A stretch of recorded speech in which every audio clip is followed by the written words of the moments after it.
Hi, I'm Dr. Walter Małyczuk, and the purpose of today's intermittent reinforcement email message is to speak to you about some of the ideas that Albert Ellis borrowed from Alfred Korzybski's general semantics theory.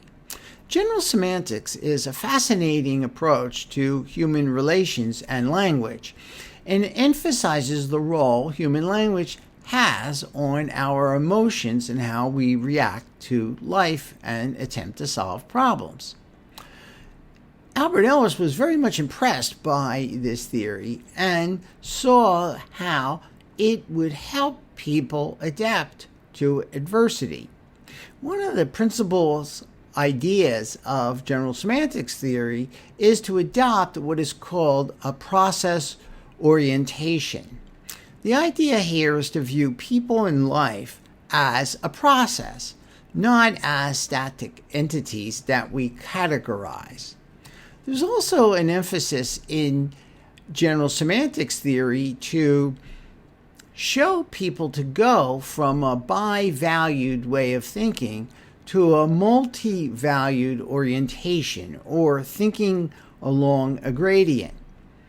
Humans tend to think in black and white categories quite naturally, and it simplifies things, but of course this way of thinking comes at a great cost. We think of ourselves as fools, or we think of ourselves as good people or bad people, and these black and white categories tend to wreak havoc with our emotional life. A far better way of thinking is to have one category for people, fallible humans, which acknowledge that they are a dynamic organism, complex with many parts, and error-prone.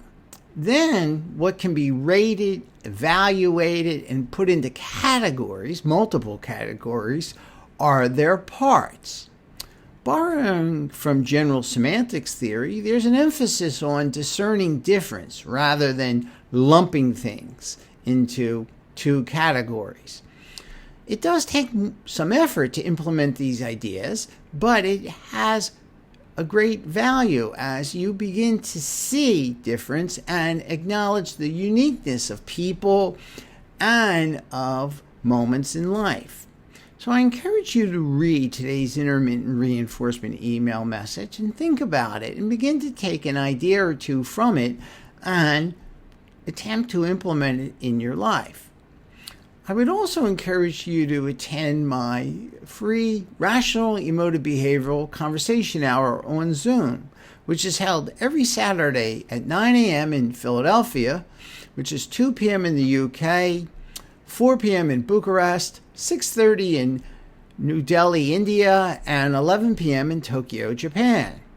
I hold this every Saturday and select a volunteer, and for 40 minutes I talk about some of the ideas of rational emotive behavior therapy and show them how they could cope with their problem, their real problem, better if they would implement some of the ideas of rational emotive behavior therapy. At the end of 40 minutes, I then take questions from the viewing audience. This is a great way to become more familiar with the powerful ideas of rational emotive behavior therapy and to see it applied to a wide range of problems that then helps you apply it to your life. I would encourage you to attend on Saturday and see for yourself.